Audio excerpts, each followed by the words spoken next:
नमस्कार स्टूडेंट, मैं आरपी सिंह मेरे चैनल आरपीएस फिजिक्स क्लासेज में आपका स्वागत करता हूं। आज के सेशन में हम इलेक्ट्रिक पोटेंशियल एंड कैपेसिटेंस का एक पार्ट लेकर आए हैं, वो है equipotential surface. Very important topic है और इसमें बहुत सारे कॉन्सेप्ट भी छिपे हुए हैं। तो आइए हम लोग देखते हैं इक्विपोटेंशियल सरफेस क्या होता है। तो ये कह रहा है कि an equipotential surface in electric field is a surface on which all the points are at the same potential। Electric field में ऐसा सरफेस जिसके हर पॉइंट पर पोटेंशियल सेम हो, दिस सरफेस या that this surface is called equipotential surface. यह surface हमारा equipotential surface कहलाता है।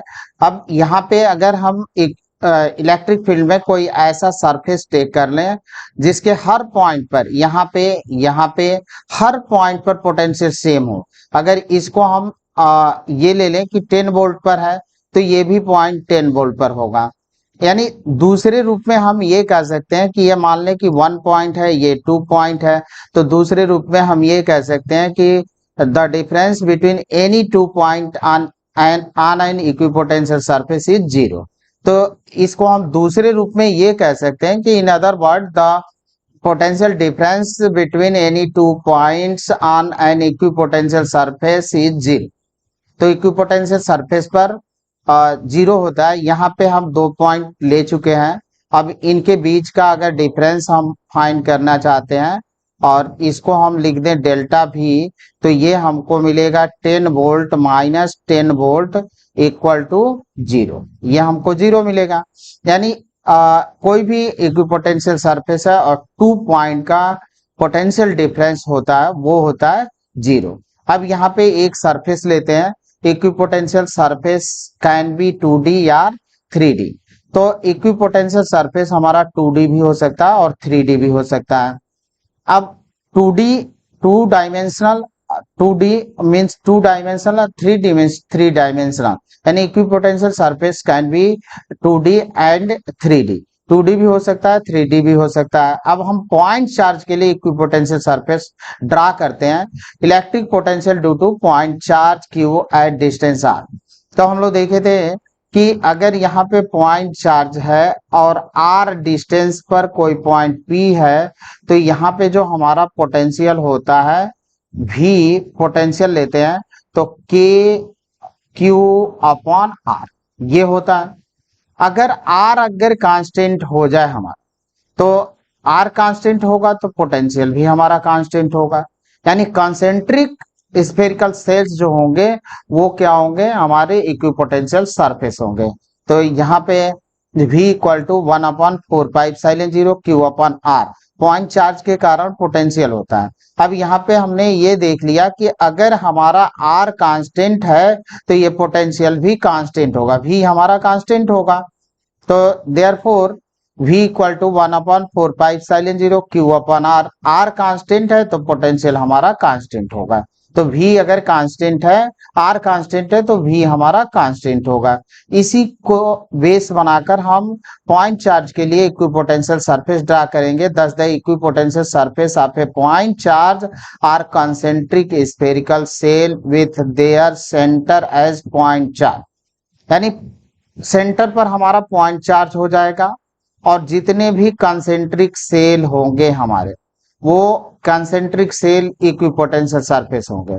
क्योंकि ये अगर लें तो यहाँ पे देखें आउटर सरफेस पर अगर कितना भी हम पॉइंट अगर यहाँ ले लेते हैं, अगर यहाँ 1 पॉइंट है, इसको हम 2 पॉइंट मार्क कर लें, 3 पॉइंट मार्क कर लें और ये 4 पॉइंट मार्क कर लें, तो V1 equal to V2 equal to V3 equal to V4। यानी इस हर पॉइंट पर पोटेंशियल, ये 1 पॉइंट पर, 2 पॉइंट पर, 3 पॉइंट पर और 4 पॉइंट, जितने भी पॉइंट होंगे वहां पोटेंशियल हमारा सेम होगा। तो यहाँ पे हमने ड्रा किया, यहाँ पे हम पॉइंट चार्ज ले लेते हैं Q और प्लस Q चार्ज लेते हैं, तो प्लस Q चार्ज का इक्विपोटेंशियल सरफेस यहाँ पे फर्स्ट, अगर अब देखें कि यहाँ पे हमने पॉइंट 1 मार्क किया, यहाँ पे पॉइंट 2 मार्क किया, इस जगह पर 3 मार्क कर लें और यहाँ पे हम 4 मार्क कर लें, तो ये पोटेंशियल यानी 1 0.1 का पोटेंशियल, 0.2 का पोटेंशियल, 0.3 का पोटेंशियल और 0.4 का पोटेंशियल आर इक्वल। जितने भी पॉइंट है उनका पोटेंशियल सेम होगा, क्योंकि यहाँ से Q आप देखें Q यहाँ पे सेंटर पर है और सेंटर से अगर इसको हम कंसीडर कर ले R, तो ये हर जगह R ही है, R कांस्टेंट है तो पोटेंशियल भी हमारा कांस्टेंट होगा, ये पोटेंशियल हमारा कांस्टेंट होगा। अगर यह दे दें कि इसका 100 वोल्ट पोटेंशियल है, इसका 80 वोल्ट पोटेंशियल है, इसका 40 वोल्ट 60 वोल्ट पोटेंशियल है और इसका हम ले लेते हैं 40 वोल्ट पोटेंशियल है, तो पोटेंशियल हमारा अगर जैसे जैसे हमारी सेल की रेडियस इंक्रीज करेगी पोटेंशियल डिक्रीज करता है, यानी along the direction of electric field potential decreases. ये हम लोग पहले ही देख चुके हैं कि along the direction of field electric field potential is decreasing. तो यहाँ पे 100 वोल्ट है, यहाँ 80 वोल्ट है, यहाँ पे 60 वोल्ट है, यहाँ पे 40 वोल्ट। एक कॉन्सेप्ट और यहाँ पे हमको देखना है कि ये सेपरेशन बिटवीन सेल, यहाँ पे देखें सेपरेशन बिटवीन सेल जो होता है हमारा इंक्रीज करता जाएगा, जो सेपरेशन है इनके पोटेंशियल हमारी डिक्रीज करेगी और सेपरेशन बिटवीन सेल्स जो होते हैं वो इंक्रीज करेंगे। तो ये अगर यही चीज अगर यहाँ पे हम अगर -Q ले लेते हैं तो यहाँ का पोटेंशियल -100 वोल्ट, यहाँ का पोटेंशियल -80, यहाँ का पोटेंशियल -60, यहाँ का पोटेंशियल 40, यानी आउटर सेल का पोटेंशियल हाई होगा और इनर सेल का पोटेंशियल लो होगा अगर निगेटिव चार्ज हो तब, निगेटिव चार्ज हो, क्योंकि हम लोगों ने इलेक्ट्रिक फील्ड का डायरेक्शन अगर यहाँ पे Q चार्ज है प्लस तो इलेक्ट्रिक फील्ड का डायरेक्शन होगा अवे फ्रॉम द चार्ज, और अगर निगेटिव चार्ज है तो निगेटिव चार्ज है तो इलेक्ट्रिक फील्ड का डायरेक्शन होगा towards the charge, towards the charge होता है। तो अगर हमारा निगेटिव चार्ज हो गया तो इलेक्ट्रिक फील्ड हमारी ऐसी हो जाएगी, इलेक्ट्रिक फील्ड का डायरेक्शन इस तरफ होगा, इलेक्ट्रिक फील्ड हमारी ऐसे आ जाएगी। तो हम लोगों ने कॉन्सेप्ट देखा कि along the direction of electric field potential decrease. तो यहाँ पे अगर निगेटिव चार्ज हम ले लेते हैं तो जो सेल्स होते हैं हमारे यहाँ का पोटेंशियल कम होगा। सेल 1 अगर लेते हैं, इसको 2 लेते हैं और इसको 3 लेते हैं, तो सेल 3 का पोटेंशियल हाई, सेल 2 का पोटेंशियल लो होगा और 1 का पोटेंशियल और भी लो होगा। तो यहीं पे सिमिलरली हमने देखा कि ये जब माइनस चार्ज यहाँ पे सेंटर पर रख देंगे तो पहली सेल का -100 वोल्ट, दूसरी सेल का -80 वोल्ट और तीसरी सेल का -60 वोल्ट और फोर्थ सेल का -40 वोल्ट पोटेंशियल हो जाएगा। तो यानी पोटेंशियल हमारा जो होता है along the direction of electric field decrease करता है। तो इलेक्ट्रिक फील्ड का डायरेक्शन इस तरफ हो जाएगा अगर माइनस चार्ज है तो माइनस चार्ज, तो इलेक्ट्रिक फील्ड का डायरेक्शन इन सेंटर के तरफ होगा तो हमारी पोटेंशियल जो होती है सेंटर के तरफ डिक्रीज करेगी। ये यहाँ पे हमारा था। अब आते हैं हम कुछ और इक्विपोटेंशियल सरफेस ड्रा करते हैं। लीनियर चार्ज के लिए भी equipotential draw cylindrical surface in equipotential surface, suppose linear charge is axis of cylinder. यानी हमारे पास इस तरह से कोई चार्ज हो और ये लीनियर चार्ज है, तो हम यहाँ पे कॉन्सेंट्रिक सिलेंडर ड्रा कर दें। तो ये सिलेंडर इस चार्ज से, सिलेंडर का जो सरफेस होगा वो इस चार्ज से इक्वल डिस्टेंस पर होगा, यानी डिस्टेंस हमारा कांस्टेंट है। तो ये सरफेस जो होगा, ये सरफेस हमारा इक्विपोटेंशियल सरफेस होगा। इस पर और भी हम सिलेंडर ड्रा कर लेते हैं, तो ये सिलेंडर का सरफेस भी इक्विपोटेंशियल सरफेस होगा। तो हम कह सकते हैं, देखें यहाँ पे ये हमारी लाइन चार्ज है, लाइन है, एक लाइन में चार्ज है और इस चार्ज को एक्सिस सपोज करके अगर हम कॉन्सेंट्रिक सिलेंडर ड्रा करते हैं तो सिलेंडर का पोटेंशियल कॉन्सेंट्रिक, तो सिलेंडर का सरफेस जो होगा इक्विपोटेंशियल सरफेस होगा। यानी यहाँ हम मार्क कर दें 1, यहाँ पे मार्क कर दें 2, यहाँ पे मार्क कर दें 3, तो यहाँ पे जो पोटेंशियल होगा V1 equal to V2 equal to V3, यानी हर पॉइंट का पोटेंशियल जो होगा वो इक्वल होगा। तो ये हमारा था इक्विपोटेंशियल सरफेस सिलेंडर का। तो लीनियर चार्ज है और उसको हम एक्सिस सपोज कर लेते हैं, सिलेंडर का एक्सिस बना लेते हैं और देन ड्रा करते हैं सिलिंड्रिकल सरफेस, तो सिलिंड्रिकल सरफेस होगा।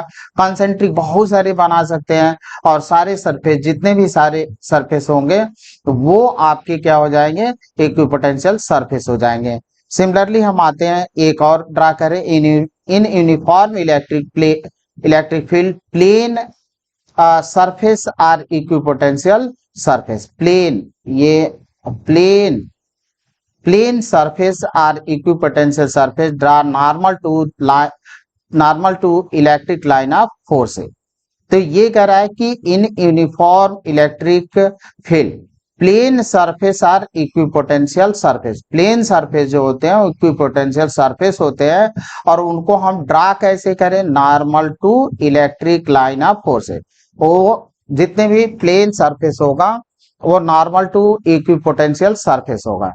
तो यहाँ पे हम ले सकते हैं कि ये देखें कि हमारे पास यूनिफॉर्म इलेक्ट्रिक फील्ड है।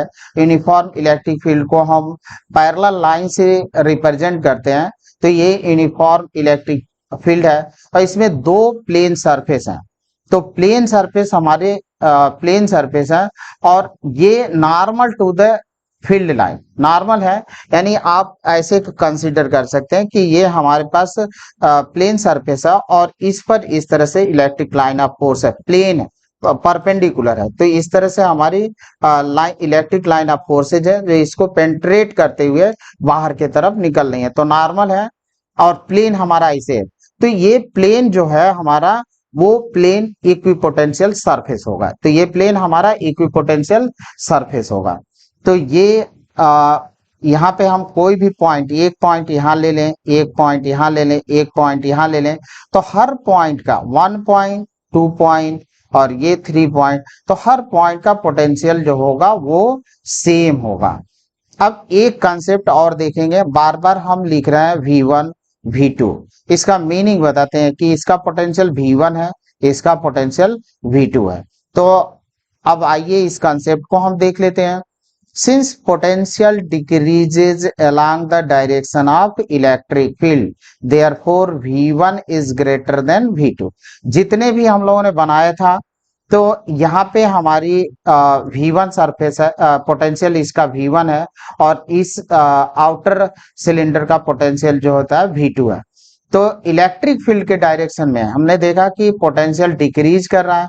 अगर इसको हम सर्कुलर के रूप में लेते हैं, इस तरह से बनाते हैं, तो यहाँ का अगर इनर सेल का अगर V1 है और आउटर सेल का V2 है तो V1 पोटेंशियल ज्यादा होगा, V1 का यानी इनर सेल का पोटेंशियल ज्यादा होगा और आउटर सेल का पोटेंशियल कम होगा। क्योंकि यहाँ पे अभी हम लोग प्रॉपर्टी देखेंगे तो इलेक्ट्रिक लाइन ऑफ फोर्सेज जो होती है वो परपेंडिकुलर होती है इक्विपोटेंशियल सरफेस के। तो इक्विपोटेंशियल सरफेस के परपेंडिकुलर होती है। तो इसी बात को हम लोग आगे चलते हैं। अब यहाँ पे प्रॉपर्टी देखते हैं, प्रॉपर्टी ऑफ इक्विपोटेंशियल सरफेस। तो यहाँ से लेते हैं, at every point electric field is normal to the equipotential surface if were not a work would have to be done moving a test charge. यानी यहाँ पे हमको पहला पॉइंट ये मिल रहा है प्रॉपर्टीज में कि at every point electric field is always normal to the equipotential surface. Equipotential के सरफेस के नॉर्मल होती है। इफ वर नॉट, अगर ऐसा न हो तो ये work would have to be done moving a test charge. अभी हम लोग देखेंगे कि इक्विपोटेंशियल सरफेस पर एक पॉइंट से दूसरे पॉइंट पर जाने में हमें कोई वर्क डन नहीं करना पड़ता है। तो यही कॉन्सेप्ट की यहाँ पे कि अगर इलेक्ट्रिक फील्ड लाइन हमारी नॉर्मल ना होगी इक्विपोटेंशियल सरफेस के, तो उस कंडीशन में हमको क्या करना पड़ेगा, work would have to be done moving a test charge. Test charge को एक स्थान से दूसरे स्थान तक ले जाने के लिए हमें वर्क डन करना पड़ेगा। आइए यहाँ पे देखें कि ये हमारे पास पॉजिटिव चार्ज है और पॉजिटिव चार्ज है तो इलेक्ट्रिक, और ये हमारी इक्विपोटेंशियल सरफेस है। फर्स्ट सरफेस है, सेकंड सरफेस और ये है थर्ड सरफेस। फर्स्ट सरफेस, तो यहाँ पे जो इलेक्ट्रिक लाइन ऑफ फोर्सेज है वो कैसी है, normal to the equipotential surface. अगर ये नॉर्मल नहीं होगी तो हमें यहां से देखें, इस पॉइंट से अगर ये पॉइंट मार्क कर लें और इसको बी पॉइंट मार्क कर लें तो यहां से यहां तक आने के लिए हमको वर्क करना पड़ेगा, जबकि इक्विपोटेंशियल सरफेस पर एक पॉइंट से दूसरे पॉइंट तक जाने के लिए हमें कोई वर्क डन नहीं करना पड़ता है। तो ये हमारा कॉन्सेप्ट था यहाँ पे इक्विपोटेंशियल सरफेस के लिए। तो अब इलेक्ट्रिक फील्ड तो क्लियर हो गया कि नॉर्मल होता है। हम इसको इस तरह से भी समझा सकते हैं। आप देखें कि हम लोगों ने देखा था कि जो हमारी इलेक्ट्रिक फील्ड होती है वो पोटेंशियल ग्रेडियंट के इक्वल होती है। तो negative of potential gradient dv upon dr, इसी को हम ऐसे भी लिखते हैं, ये हमारा वेक्टर क्वांटिटी है। तो dv के जगह पर हम ये लिख सकते हैं माइनस ई इंटू dr। अब इक्विपोटेंशियल सरफेस है तो चेंज इन पोटेंशियल ये तो होगा जीरो, तो चेंज इन पोटेंशियल जीरो होगा तो ई डॉट dr हमको कितना मिला, जीरो के बराबर। यानी जो हमारी इलेक्ट्रिक फील्ड हो इसी को हम ऐसे भी लिख सकते हैं ई और dot dr equal to zero. यानी इलेक्ट्रिक फील्ड और डिस्प्लेसमेंट वेक्टर, डिस्प्लेसमेंट ये है हमारा डिस्प्लेसमेंट वेक्टर, ये दोनों क्या है, परपेंडिकुलर हैं। यानी ई और डी आर के बीच जो एंगल होगा वो होगा 90 डिग्री का, ई और डी आर। और डी आर हमारा किधर होगा, डी आर इधर होगा, और ये इस साइड में हमारी इलेक्ट्रिक फील्ड है तो ये डी आर है, तो इनके बीच एंगल कितना हुआ, 90 डिग्री का। तो इलेक्ट्रिक फील्ड और डिस्प्लेसमेंट वेक्टर में एंगल, यानी ये हम ले ले डी आर और इलेक्ट्रिक फील्ड का डायरेक्शन हमारा इस तरफ है, तो इनके बीच जो एंगल बना वो होता है 90 डिग्री। तो यानी इससे भी हमको कंसेप्ट हो रहा है कि इलेक्ट्रिक फील्ड जो होती है normal to the equipotential surface, electric field lines जो होती हैं normal to the equipotential surface होती हैं। अब आते हैं दूसरी प्रॉपर्टी पर, पोटेंशियल डिफरेंस बिटवीन, यहाँ बिटवीन रहेगा, between 2 point on an equipotential surface is zero. Therefore, no work is done in a moving test charge over an equipotential surface. यानी दो पॉइंट के बीच पोटेंशियल इक्विपोटेंशियल सरफेस पर दो point के बीच potential difference zero होता है। तो अगर हम किसी टेस्ट चार्ज को एक पॉइंट से दूसरे पॉइंट तक ले जाए तो हमको कोई वर्क डन नहीं करना पड़ेगा, अपने आप ही चलेगा वो। तो यहाँ पे आइए देखते हैं, ये हमारा एक इक्विपोटेंशियल सरफेस है और ये पॉइंट है यहाँ पे, तो यहाँ से इसको हम डी आर भी ले सकते हैं। अगर ए से हम बी तक जाए, ए से बी तक जाए तो यहाँ का पोटेंशियल भी ए और यहाँ का पोटेंशियल भी बी, यहाँ का पोटेंशियल है वी ए और ए पॉइंट का पोटेंशियल वी ए और बी पॉइंट का पोटेंशियल वी ए, और ये हमारी इलेक्ट्रिक फील्ड है, ये इलेक्ट्रिक फील्ड है। तो अगर हम लोगों ने देखा कि इलेक्ट्रिक फील्ड जो होती है वो इक्विपोटेंशियल सरफेस के नॉर्मल होती है, तो ये आप देखें कि इलेक्ट्रिक फील्ड ये हमारा एक इक्विपोटेंशियल सरफेस है और इलेक्ट्रिक फील्ड लाइंस जो होती है नॉर्मल है। तो इस तरह से हमारी इलेक्ट्रिक फील्ड लाइंस है इस प्लेन के, ये प्लेन है और इक्विपोटेंशियल सरफेस है ये, और इलेक्ट्रिक फील्ड लाइंस ऐसे है, हमारी इलेक्ट्रिक फील्ड का डायरेक्शन इस तरह से normal to the equipotential surface. तो ये हो गया। अब यहाँ से हमको इस तरह से देखें कि ये हमारा हो गया इतना। अब यहाँ पे वर्क डन हमको कैलकुलेट करना है ए से बी तक, ए से अगर हम टेस्ट चार्ज Q0 को ए से बी तक ले जाएं तो हमको कितना वर्क करना पड़ा वो हम देखते हैं। तो आइए देखते हैं इसको, WAB Q0 VB minus VA, यानी ये हम लोग देखे थे कि जो वर्क डन होता है वो इक्वल होता है Q into change in potential, Q into change in potential. तो VB माइनस VA, और हम लोग जानते हैं कि इक्विपोटेंशियल का हर पॉइंट पर पोटेंशियल सेम होता है, यानी A का पोटेंशियल B के पोटेंशियल के बराबर होगा, तो VA equal to VB। Then ये वाला टर्म्स हमारा जीरो होगा, देयरफॉर हम लिख सकते हैं but VB minus VA equal to zero, therefore हम लिख hence WAB equal to zero, यानी हमको कोई वर्क डन नहीं करना पड़ेगा। ये हमारा था। अब आते हैं हम लोग third property, two equipotential surface can not intersect each other if they intersect at point of intersection there will be two value of electric potential which is not possible.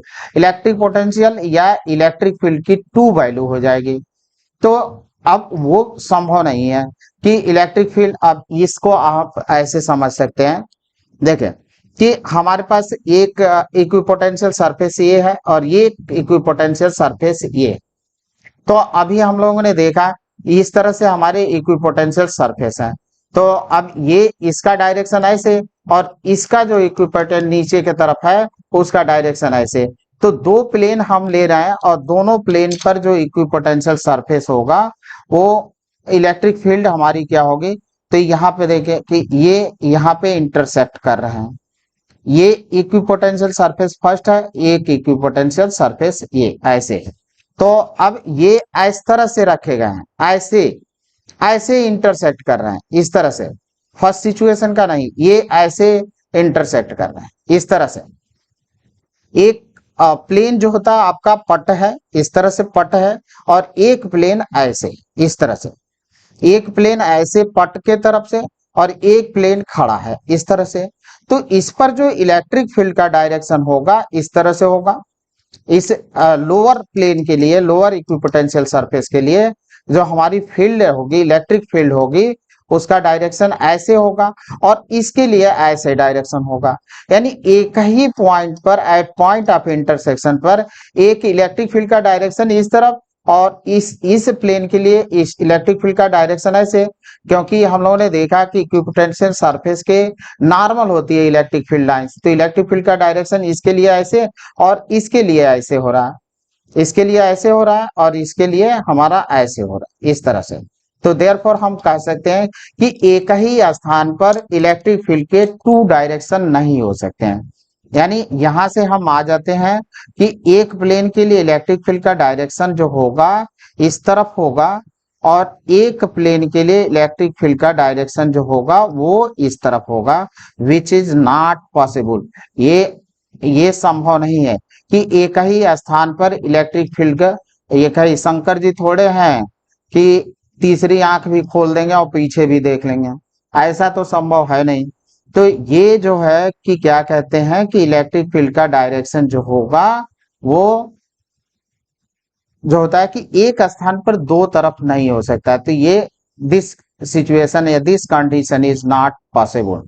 तो यहाँ पे हम कह सकते हैं कि two equipotential surface does not intersect to each other, अगर काटेंगी तो जो हमारा पॉइंट ऑफ इंटरसेक्शन होगा वहां पे इलेक्ट्रिक फील्ड के टू डायरेक्शन होंगे, विच इज नॉट पॉसिबल, जो संभव नहीं है। अब नेक्स्ट प्रॉपर्टी लेते हैं fourth, equipotensial surface are closer together in the region of strong field and farther apart in the region of weak field।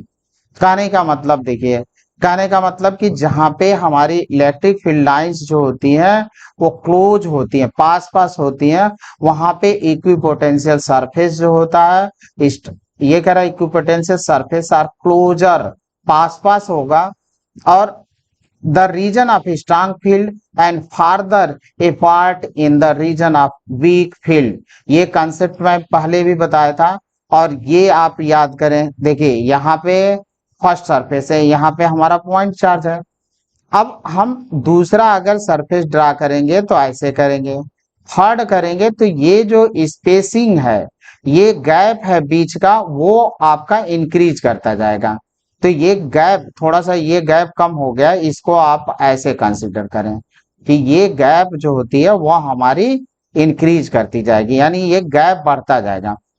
Equipotential जो होगा वो क्लोजर होगा, पास पास होगा, जहां पे इलेक्ट्रिक फील्ड जो होती है हमारी equipotential surface are closer together in the region of strong field के पास, और farther in the part of region in the weak field. तो यहाँ पे देखें कि इधर हम लोग चले थे तो यहाँ पे हम लोगों ने 100 वोल्ट लिया था, इलेक्ट्रिक फील्ड जो होती है इधर आते हुए क्या होती है कि इलेक्ट्रिक फील्ड डिक्रीज करेगी, इधर कम कम होती जाएगी, तो पोटेंशियल भी हमारा डिक्रीज, यानी इलेक्ट्रिक फील्ड यहाँ पे ज्यादा है, इस जगह पर ज्यादा है, तो ये यहाँ पे जो हमारी लाइन है ये क्लोजर है, पास पास है, सरफेस लाइन पास है, और जैसे जैसे हम दूर जाएंगे सरफेस लाइन होगी, वो उनके बीच सेपरेशन जो होता है इंक्रीज करता जाएगा। Since E equal to minus D V upon D R, ये हमको मालूम है।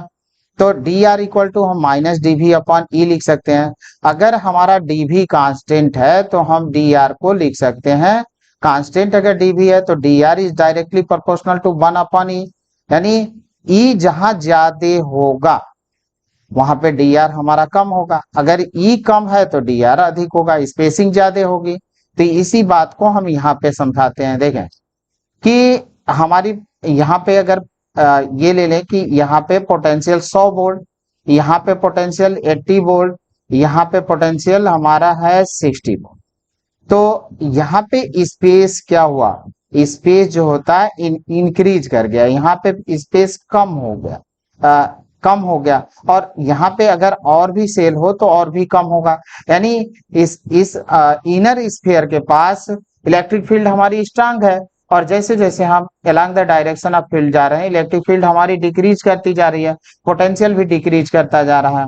तो जो स्पेसिंग है वो बढ़ती, इक्विपोटेंशियल सरफेस क्या हो रहा है, closer together the region of the strong field, जहां स्ट्रांग फील्ड है वहां पर पास होगी, और जहां पे फील्ड कमजोर है, वीक है, वहां पे दूर दूर होगी। तो यहाँ पे आप देखें कि स्पेसिंग बढ़ती है। अगर ऐसे हम कहें कि ये इस यहाँ पे हमने लिया ये इस डायरेक्शन में, अब यहाँ पे एक हम फील्ड लाइन ड्रा करें तो ये थोड़ा और इंक्रीज कर दें, तो इस ये स्पेस हमारा क्या होगा, इंक्रीज कर जाए। इसमें स्पेसिंग कम है और इसमें स्पेस जो होता है आपका ज्यादा है। तो ये फोर्थ प्रॉपर्टी थी हमारी।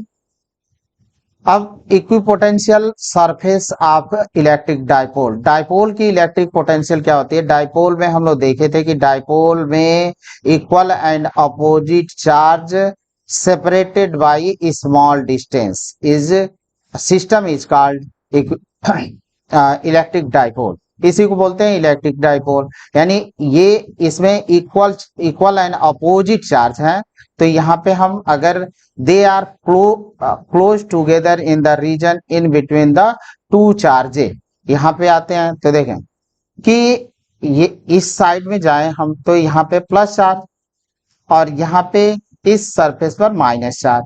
तो हम लोगों ने इलेक्ट्रिक फील्ड लाइंस की प्रॉपर्टी पढ़ी थी कि electric field lines originate from the positive charge and terminate at negative charge. तो ये यहाँ से इलेक्ट्रिक फील्ड लाइंस हमारी ओरिजिनेट हो रही है और टर्मिनेट हो रही है किस पर, निगेटिव चार्ज पर। तो निगेटिव चार्ज पर तो इस तरह से ओरिजिनेट हुई पॉजिटिव चार्ज से, ये इलेक्ट्रिक फील्ड लाइंस हमारी ओरिजिनेट हो रही है इस तरह से, और टर्मिनेट हो रही है निगेटिव चार्ज पर, और यहां से निकलती हैं इस तरह से। ये इलेक्ट्रिक फील्ड लाइंस को हम ऐसे निकाल सकते हैं, इस तरह से हमारी निकलेगी। और यहाँ पे इलेक्ट्रिक फील्ड लाइंस जो होती हैं टर्मिनेट होती हैं, तो इस तरफ डायरेक्शन होगा तो हम इस तरफ डायरेक्शन ले लेते हैं, और ये इलेक्ट्रिक फील्ड लाइंस है। अब देखें कि जो चार्ज हैं उनके बीच में इलेक्ट्रिक फील्ड स्ट्रांग होता है, इलेक्ट्रिक फील्ड स्ट्रांग होता है। तो ये कह रहा है कि they are close together in the region in between the two charges, ये यहाँ पे पास पास हो रही है, देखिए यहाँ पे पास पास है। तो अभी हम लोगों ने जो फोर्थ हमारी प्रॉपर्टी थी उसमें देखा था कि जहां पे इलेक्ट्रिक फील्ड स्ट्रांग होता है वहां पे इक्विपोटेंशियल सरफेस जो होती है वो पास पास होती है, और जहां पे electric field line weak, electric field weak होती है वहां पे इलेक्ट्रिक पोटेंशियल इक्विपोटेंशियल सरफेस जो होता है दूर दूर होता है। तो दूर दूर कुत्ते वाला नहीं, मतलब यहाँ पे फर्दर होता है। तो ये कहे कि ये आप देखें इस तरफ हमारी स्पेस ज्यादा है और यहाँ पे स्पेस कम है, तो मीन्स ये हम कह सकते हैं कि इसके चार्जों के बीच में हमारी इक्विपोटेंशियल सरफेस जो होते हैं पास पास है, और आउटसाइड चार्ज के बाहर की तरफ जो होता है ये फर्दर है, दूर दूर है। तो ये हमारा कॉन्सेप्ट था, ये इलेक्ट्रिक डाइपोल का था।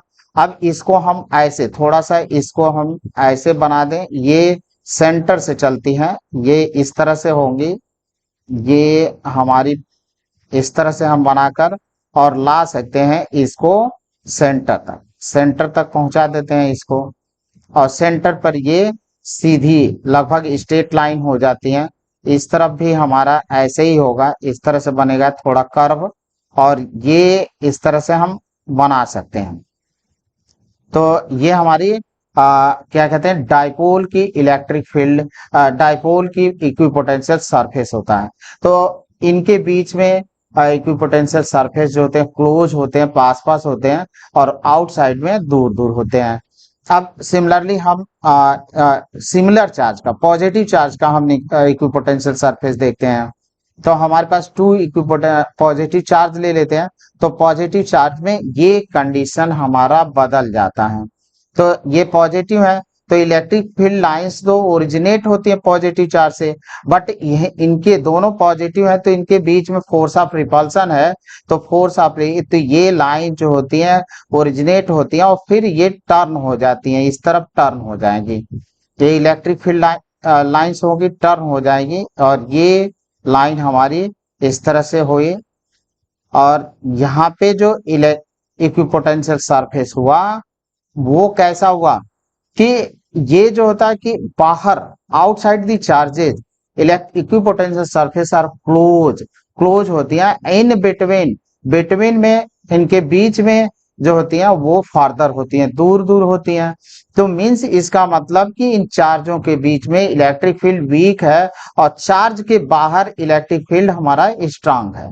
तो चार्ज के आउटसाइड में इलेक्ट्रिक फील्ड और in between the charges electric field weak and outside the charges electric field is strong. Electric field हमारी स्ट्रांग होगी। तो equipotential surface far apart between the region of the charge, यानी दूर दूर होती हैं, फार कह रहा है apart between the region of the charges.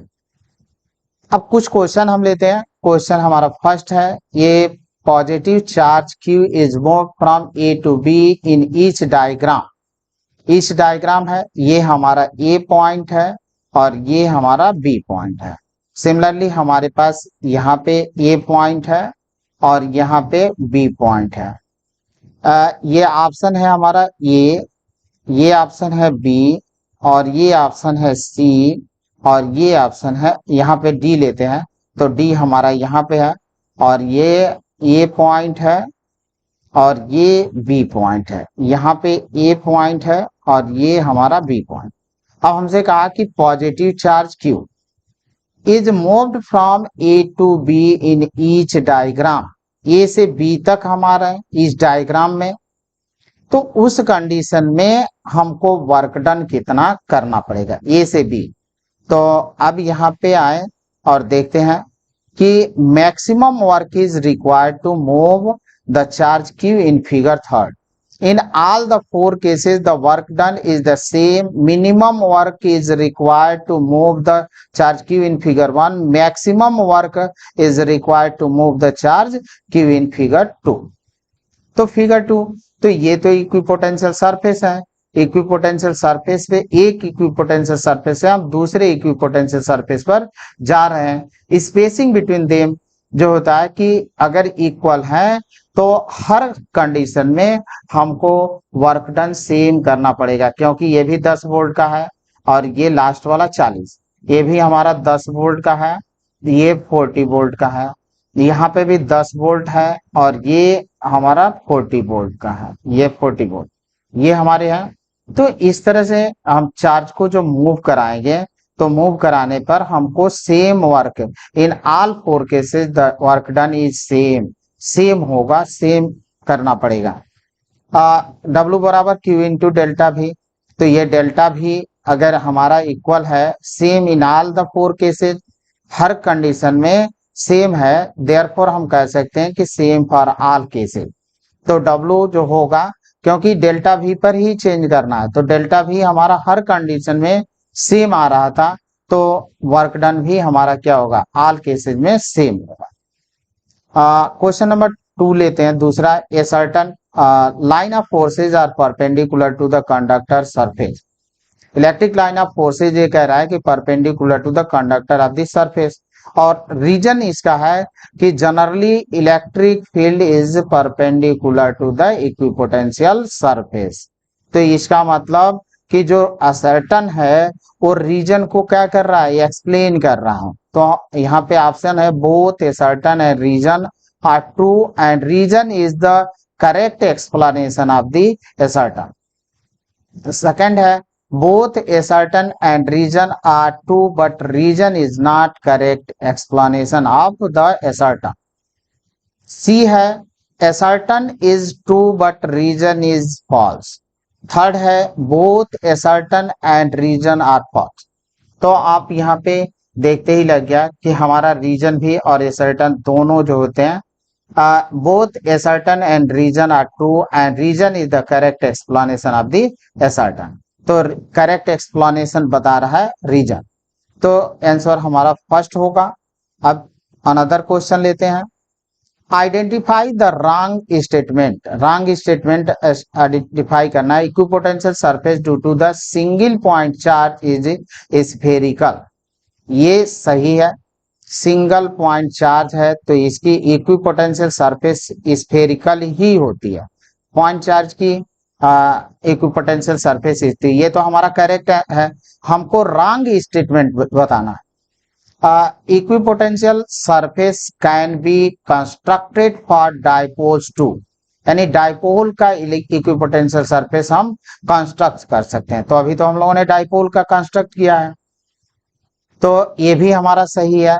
The electric field is normal to the equipotential surface through the point, ये भी करेक्ट है। तो रॉन्ग स्टेटमेंट हमारा फोर्थ हो जाएगा। The work done to move a test charge on the equipotential surface is positive, यही हमारा wrong होगा। पॉजिटिव न होकर कितना होता है, 0 होता है। तो ये statement, fourth statement is wrong.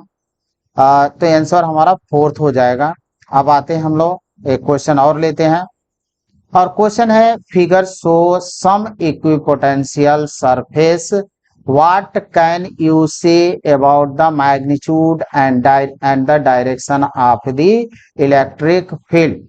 हम क्या कह सकते हैं, यहाँ पे ये सेंटर है और सेंटर से ये 10 सेंटीमीटर पर, और ये जो होता है 20 सेंटीमीटर पर, और लास्ट वाला है वो है 30 सेंटीमीटर, 30 सेंटीमीटर पर। ये हमारा है 10 सेंटीमीटर, ये 20 सेकंड स्पेयर यानी फर्स्ट स्पेयर 10 सेंटीमीटर सेंटर से, सेकंड जो होता है वो 20 है, और थर्ड जो होता है 30 सेंटीमीटर के डिस्टेंस पर है। तो हमको बताना है, यहाँ पे हम आते हैं question for the equipotential surface of the 60 volt. 60 volt के लिए हम फाइंड कर लेते हैं 60 वोल्ट के क्यू अपॉन आर, 60 वोल्ट के लिए, हाँ ठीक है, 60 वोल्ट के लिए 10 सेंटीमीटर 60 ये है, तो 60 के लिए 10 सेंटीमीटर है। तो हम लोग ये देख लें पॉइंट चार्ज के लिए पोटेंशियल 1/4 पाई एप्सिलॉन 0 और Q अपॉन आर। तो यहां से 4 पाई एप्सिलॉन 0 को कांस्टेंट कर दें तो के क्यू अपॉन आर। तो अब आर की वैल्यू 10 सेंटीमीटर, सेंटीमीटर को मीटर में कन्वर्ट करते हैं तो 0.1 मीटर। अब यहां से के क्यू की वैल्यू हम फाइंड कर लेते हैं। तो 60 वोल्ट इतना हुआ हमारा, और ये हम के क्यू की वैल्यू फाइंड करें तो हमको मिलेगा 6 वोल्ट मीटर। के क्यू की वैल्यू मिली 6 वोल्ट मीटर। तो अब आते हैं इलेक्ट्रिक फील्ड फाइंड करते हैं। तो इलेक्ट्रिक फील्ड के क्यू अपन आर स्क्वायर, के क्यू की वैल्यू है इतना। यानी अब देखिए कि आर अगर बढ़ेगा तो हमारी इलेक्ट्रिक फील्ड क्या होगी, डिक्रीज करेगी। तो clearly E decreases with R, the direction of electric field will be radially outward because potential decrease with R. Potential भी हमारा डिक्रीज कर रहा है आर के साथ, और इलेक्ट्रिक फील्ड का डायरेक्शन रेडियली आउटवर्ड होगा। तो यहाँ पे अगर ऐसे है पॉइंट चार्ज तो इलेक्ट्रिक फील्ड का डायरेक्शन रेडियली आउटवर्ड होता है, और इलेक्ट्रिक फील्ड भी हमारी डिक्रीज कर रही है विथ आर, एंड पोटेंशियल भी डिक्रीज कर रहा है विथ आर के। तो फील्ड भी हमारी डिक्रीज कर रही है विथ आर, आर हमारा जैसे जैसे इंक्रीज करेगा इलेक्ट्रिक फील्ड हमारी डिक्रीज करेगी, और पोटेंशियल भी हमारा डिक्रीज करेगा। एक क्वेश्चन और लेते हैं, आइए क्वेश्चन देखते हैं। Figure shows some equipotential surfaces. What can you say about the magnitude and direction of the electric field? Magnitude and direction of the electric field. तो हम लोग तो मैग्नीट्यूड देख डायरेक्शन देख ही चुके हैं, मैग्नीट्यूड हमको फाइंड करना रहेगा। डायरेक्शन हम देखें, डायरेक्शन होता है इक्विपोटेंशियल सरफेस के नॉर्मल, इलेक्ट्रिक फील्ड का डायरेक्शन होता है इक्विपोटेंशियल सरफेस के नॉर्मल। ये फिगर है और ये हमारी एक्स एक्सिस है सेंटीमीटर में, ये है वाई एक्सिस ये भी सेंटीमीटर में। ये 10 वोल्ट है, 20 वोल्ट, ये है हमारा 30 वोल्ट और ये है 40 वोल्ट का। और ये स्पेसिंग इसमें 10 सेंटीमीटर, स्पेसिंग हमारे पास 10 सेंटीमीटर का है। तो इलेक्ट्रिक फील्ड का डायरेक्शन जो होता है हमारा normal to the equipotential surface. तो यानी इक्विपोटेंशियल सरफेस है और इक्विपोटेंशियल इलेक्ट्रिक फील्ड के डायरेक्शन में जो होती है कि पोटेंशियल हमारा इक्विपोटेंशियल सरफेस जो होता है डिक्रीज करता है, तो पोटेंशियल डिक्रीज करता है। तो electric field is normal to the equipotential surface and always directed from higher potential to lower potential. यानी डायरेक्शन जो होगा वो हायर पोटेंशियल से किधर होगा, लोअर पोटेंशियल की तरफ होता है। यानी जो हमारी इलेक्ट्रिक फील्ड होती है वो normal to the equipotential surface and always directed from higher potential to lower potential. अभी हम लोगों ने देखा था कि ये ऐसे हम लोग का था, तो यहाँ पे इलेक्ट्रिक फील्ड ऐसी थी, तो electric field normal to the equipotential surface and directed from higher. यहाँ पे देखिए ये 100 वोल्ट लिए थे और ये 80 वोल्ट लिए थे हम लोग, और ये जो होता है कितना 40, इसको हम लोग ने दिया था 40 वोल्ट, सॉरी 60 वोल्ट, तो ये 60 वोल्ट लिए थे। तो अब इलेक्ट्रिक फील्ड क्या हो रही है कि डायरेक्शन इसका किधर है, हायर पोटेंशियल से लोअर पोटेंशियल की तरफ ये होता है। तो इधर हमारा इस डायरेक्शन में 40 वोल्ट है, तो इसका डायरेक्शन और ये 10 वोल्ट है, तो नॉर्मल तो इक्विपोटेंशियल सरफेस हमारा 10 वोल्ट वाला यही है, ये ना अब इसके नॉर्मल होगी, यानी यहाँ पे इसके 90 का हमको एंगल बनाना है 90 डिग्री। तो ये 90 डिग्री, तो ये इक्विपोटेंशियल सरफेस से हो गया। और इसका डायरेक्शन इस पर हम लोग देखे थे, ये हमारा 30 का था वोल्ट का और यहीं पे हमारा 40 था, तो इसका डायरेक्शन क्या था, हायर पोटेंशियल से लोअर पोटेंशियल की तरफ होगा, यानी इस तरफ होगा और यहाँ पे नॉर्मल होगा, ये हो गया। अब ये नॉर्मल हमने ड्रा किया, तो अब ए बी हम फाइंड कर लेते हैं। और यहाँ पे देखें कि अगर ये 30 का दिया है, सब में 30 का दिया है, यहाँ पे भी 30 डिग्री 30, तो ये हमारा 60 हो जाएगा इसको, और एंगल यहाँ पे है तो ये हम, और देखें ये 60 है, यहाँ पे 90 है, तो 90 है, तो ये हमारा क्या हो जाएगा, ये हमारा ए बी जो होगा बेस हो जाएगा, क्योंकि एंगल यहाँ बना है, और ये हमारा जो होगा ये होगा नॉर्मल होगा परपेंडिकुलर। तो हम ए बी की वैल्यू फाइंड करते हैं, तो कास थीटा होता है base upon hypotenuse, base upon hypotenuse. तो बेस बेस हमारा ए बी है, हाइपोटेनियस ही है, यहाँ पे सी पॉइंट लेते हैं तो बी सी हो जाएगा। तो यही फाइंड करना है, तो हमको बेस हमारा ए बी और ये हो गया B C. B C 10 centimetre का है, तो हम बी सी की जगह पर लिख दें ए, यहाँ पे लिख देते हैं cos theta equal to A B upon B C. तो ए बी इक्वल टू हमको मिल जाएगा बी सी और कास थीटा। बी सी हमारा है 10 सेंटीमीटर का और कास थीटा की वैल्यू है 60 डिग्री, ये हमने ले लिया।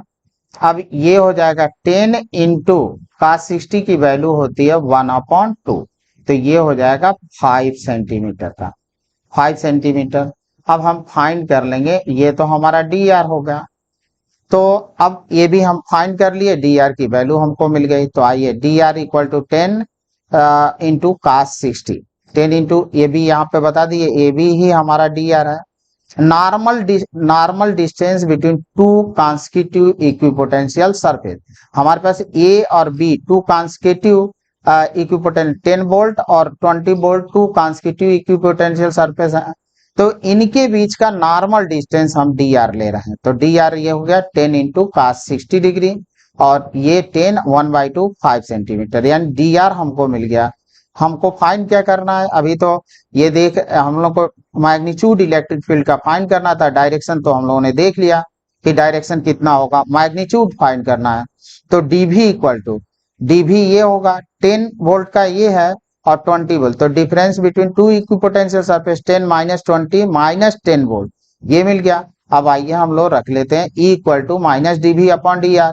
तो डीवी हमारा 10 वोल्ट का है, माइनस 10 वोल्ट का है, माइनस 10 वोल्ट का है, और नीचे ये 5 सेंटीमीटर था तो सेंटीमीटर को हमने चेंज कर दिया मीटर में, तो 5 into 10 to power minus 2 metre equal to, इसको सॉल्व करते हैं तो हम ये माइनस माइनस को पॉजिटिव करते हैं, 200 वोल्ट मीटर, वोल्ट पर मीटर, ये हमारा इलेक्ट्रिक फील्ड का मैग्नीट्यूड होगा।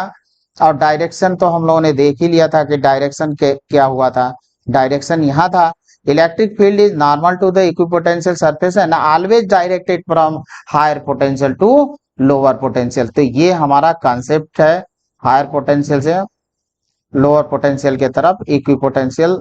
ये अब हम ये ले लेते हैं, तो ये हमारा इक्विपोटेंशियल ये निकाल चुके हैं हम लोग फाइनल रिजल्ट। अब एंगल फाइंड कर लेते हैं, angle made by E with positive x axis, positive x axis से कितना एंगल मेक हो रहा है वो हम लोग को फाइंड करना है। तो देखें कि ये हमारा एक्स एक्सिस और वाई एक्सिस, ये हमारा एक्स एक्सिस, ये इक्विपोटेंशियल सरफेस, ये इलेक्ट्रिक फील्ड लाइंस, तो एक्स एक्सिस से इतना एंगल हमारा थीटा, ये कितना था 60 निकला था, तो थीटा की वैल्यू जो होगी 180 माइनस 60, तो थीटा हम यहाँ पे फाइंड कर लेते हैं 180 माइनस 60, तो 120 डिग्री, तो 120 डिग्री होगा पॉजिटिव एक्स डायरेक्शन से इलेक्ट्रिक फील्ड का डायरेक्शन। थैंक यू स्टूडेंट, अगर वीडियो अच्छी लगी हो तो लाइक कीजिए, कमेंट कीजिए और शेयर कीजिए। धन्यवाद।